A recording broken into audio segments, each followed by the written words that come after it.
Welcome, Fright Night Vault listeners. Tonight you will hear a story with no curtain of legend, no mask of myth.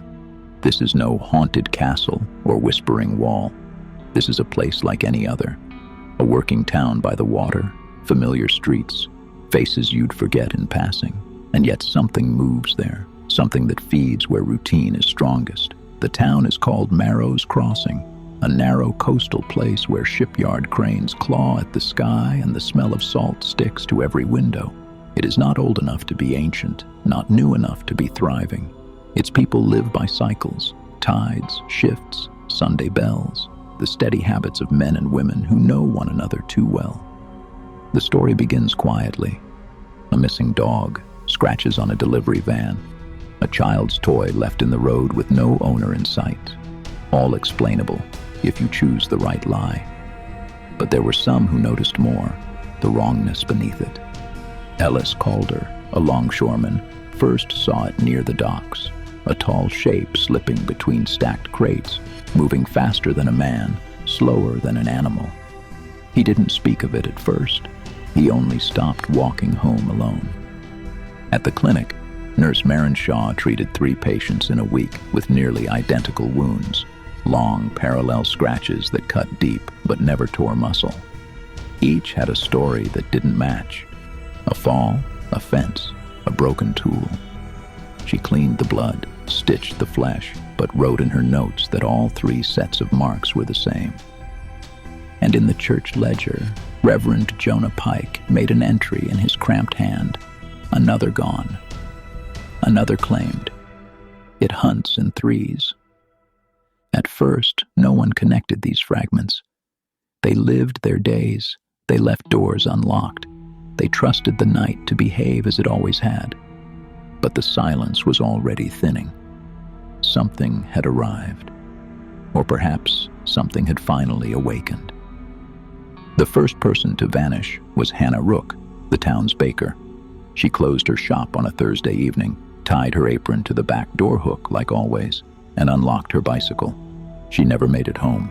Her bicycle was found near the river path, tires still warm, the chain gleaming with a thin smear of blood. Search parties combed the reeds, the footpaths, the water.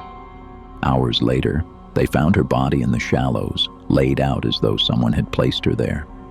The wounds were brutal, but wrong. Parallel gouges raked across her side, too clean to be from claws, too shallow to be tools. It looked almost deliberate, like something testing how deep it needed to cut. Maren Shaw, the nurse, examined the body in the clinic. She noted to herself what she dared not say aloud. The marks matched those she had already seen. Different patients, different stories, but the same pattern of injury. Detective Liza Marrow was sent in from the district office. She walked the river path herself, boots sinking into the mud, eyes on the reeds. In the police report, she wrote one line. Whatever it is, it moves with intent. Then came the sightings. A teenager swore he saw 3 figures moving together along the edge of the old shipyard. He described them as tall, stooped, with faces hidden in shadow. He was mocked until his forearm was found sliced open days later, not deep enough to kill, but enough to scar. He refused to say what had happened. Ellis Calder, the longshoreman, caught a glimpse by the pier lights.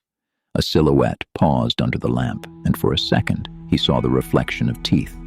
Too many, glistening wet, before the figure slid into shadow, and Reverend Pike filled another line in his ledger, in ink so heavy it bled through the page. It grows bolder, it learns our steps. Fear began to ripple through the town. Children were kept indoors after dark. Windows were nailed shut. The diner by the pier shortened its hours. The air at night grew colder, as if the town itself held its breath. And then the message came. On the benches in the square, scratched into the wood in ragged lines, "We hunger." The town could no longer ignore it.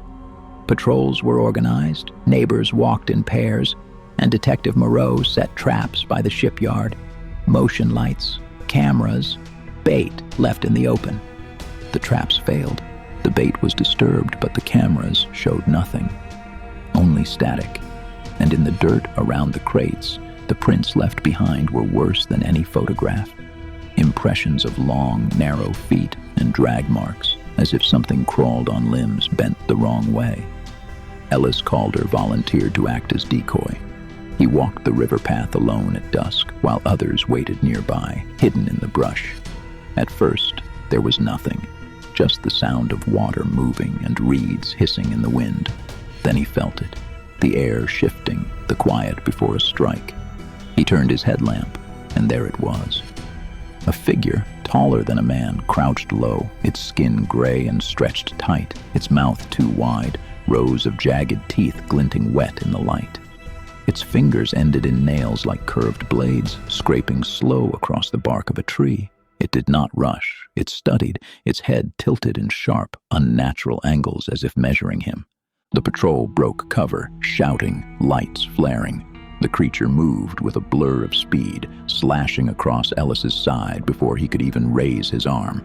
Blood spilled, and Ellis fell, gasping, whispering through his teeth, "It tasted me." The thing vanished into the reeds, but it was not finished. That same night, screams tore through the center of town. At the square, where the benches bore its message, 3 townspeople disappeared in a matter of minutes. Witnesses claimed they saw shadows bending, figures with glowing eyes darting between lampposts. One man was dragged into an alley, another pulled into a car as though the seat swallowed him. Only scraps of clothing remained, ripped and bloodied. Detective Marrow, chasing the echoes of panic, caught sight of it again. In the beam of her flashlight, the creature stood at the end of the street, framed by the glow of a broken lamp. Its face was a mask of teeth, its eyes burning faint red, its nails dripping with blood that vanished before it hit the ground. It did not flee this time. It leaned forward, shoulders heaving, and spoke in a voice like broken glass. "We hunger still." And then it slipped into the dark, leaving silence and the smell of iron in its wake. The night after the square was torn open, Marrow's crossing was not the same town. Windows were boarded, streets fell silent, and even the ocean seemed to retreat from the shore. The laughter of children vanished, the chatter in the diner thinned, and the sound of nails scratching wood haunted every empty hallway. Detective Marrow filed her reports, but each one read more like a warning than an explanation. Predator, adaptive, learns human routines, prefers isolation, targets predictability. She spoke in facts, but her eyes betrayed something else, the knowledge that the town was prey, and no one had yet found the trap that could hold it. Ellis Calder lay in the clinic, stitches across his ribs. He muttered in fevered sleep, "It tasted me." "It will come back." Marin, exhausted, sat at his side, bandaging wound after wound. She noted how the cuts healed oddly, too fast, the flesh knitting in unnatural patterns, as though the creature's saliva left something behind. She didn't speak of this to the others. Some truths were heavier than silence. Reverend Pike began ringing the church bell every night at sundown, not for prayer, but to remind the people, do not walk alone, do not linger outside, do not answer if you hear your name called in the dark. He wrote less in his ledger now. Some pages bore only one word, hunger. Weeks passed. The attacks slowed, but they did not stop. A fisherman disappeared from his boat, found only as a shredded coat tangled in his own nets. A teacher never made it home from the schoolhouse, her satchel left neatly on the steps. And in the library, on the wood of the desk, carved by something with nails too sharp for reason, were the words, "We learn your ways." The town adapted, as towns do, when faced with something that does not leave. Porch lights were never turned off. Groups walked in silence, carrying iron bars and blades. Families left meals at the edge of the fields, offerings, some whispered, scraps of meat, bowls of milk, even teeth knocked loose from children's mouths. Whether these offerings appeased the thing, no one could say. But still, it came. Not every night, not even every week. Enough to remind them, enough to keep their fear alive. Months later, Detective Marrow was transferred out. In her last note, scribbled into the back of her case file, she wrote, "You cannot kill hunger. You can only teach it how to feed. The town remains." Marrow's crossing still stands by the sea, its shipyard cranes rusting into the fog. People still live there, though no one moves the same way. They glance behind them more often. They speak softer when the sun falls. And no one, not even the brave, dares to sit long in the square where the benches once bore its first message. For the creature has never been caught. It bleeds when struck. It retreats when faced with fire. But it learns. It adapts. It returns. Always patient. Always watching. And sometimes when the mist rolls heavy across the streets, those who walk alone swear they hear it. The click of nails on stone, the rasp of teeth grinding together, and a whisper close enough to feel, "We hunger still."